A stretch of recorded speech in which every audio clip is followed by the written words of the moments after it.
মোহাম্মদ ইউনূসকে ক্ষমতা থেকে সরানোর জন্য বিএনপি উঠে পড়ে লেগেছে। একটা কথা মনে রাখবেন, শিক্ষা জাতির মেরুদণ্ড, মূর্খরা নয়। বিএনপি যেসব নেতারা আছে, এইসব নেতারা ডক্টর মোহাম্মদ ইউনূসের জুতা টানা যোগ্যতা রাখে না। বাংলাদেশ ৫৫ বছর পর সঠিক একটা নেতা পাইছে। এই নেতারা হাতছাড়া করলে জাতি ভিক্ষা করতে হবে। মালয়েশিয়া ধনী হয়েছে ডক্টর মাহাথির মোহাম্মদের কারণে। রাশিয়া সামরিক এবং অর্থনৈতিক শক্তিশালী হয়েছে ভ্লাদিমির পুতিনের কারণে। চীন ধনী হয়েছে শি জিনপিং এর কারণে। ইরান মধ্যপ্রাচ্যে সুপার পাওয়ার হয়েছে ইমাম খোমেনির কারণে। তুরস্ক সামরিক দিক থেকে শক্তিশালী হয়েছে রিসেপ তাইপ এরদোগানের কারণে। বাংলাদেশ ৫৫ বছর বহুত নেতা আইলো গেল, বহুত দল আইলো গেল, কার পাল্টা পালাইছে?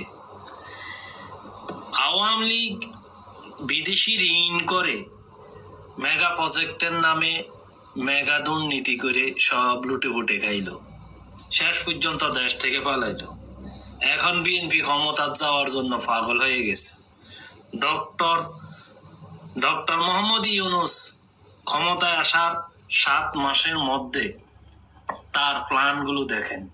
দেশটাকে ধনী বানানোর জন্য, দারিদ্র বিমোচন করার জন্য বিদেশি বিনিয়োগকারীদেরকে নিয়ে আনলো। এখন মিল, ফ্যাক্টরি, কল কারখানা হবে, দেশ উন্নত হবে, সেই প্ল্যান নিয়ে এগোচ্ছে। বাংলাদেশের মানুষ দরিদ্র, সেই জন্য প্রত্যেক উপজেলার মধ্যে সরকারি ফার্মাসি দেওয়ার উদ্যোগ নিল, যেখানে ১৫০ টাকার ওষুধ কিনবেন ৫০ টাকা দিয়া, ১৫০০ টাকার ওষুধ কিনবেন ৫০০ টাকা দিয়া।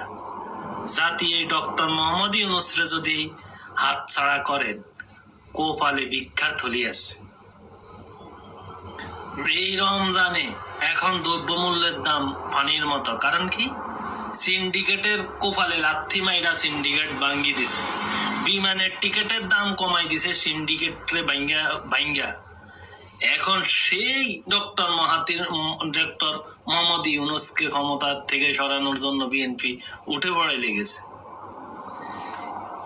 একটা কথা মনে রাখবেন, শিক্ষা জাতির মেরুদণ্ড, মূর্খরা নয়। বিএনপি যেসব নেতারা আছে, এইসব নেতারা ডক্টর মোহাম্মদ ইউনূসের জুতা টানা যোগ্যতা রাখে না। বাংলাদেশ ৫৫ বছর পর সঠিক একটা নেতা পাইছে। এই নেতারা হাতছাড়া করলে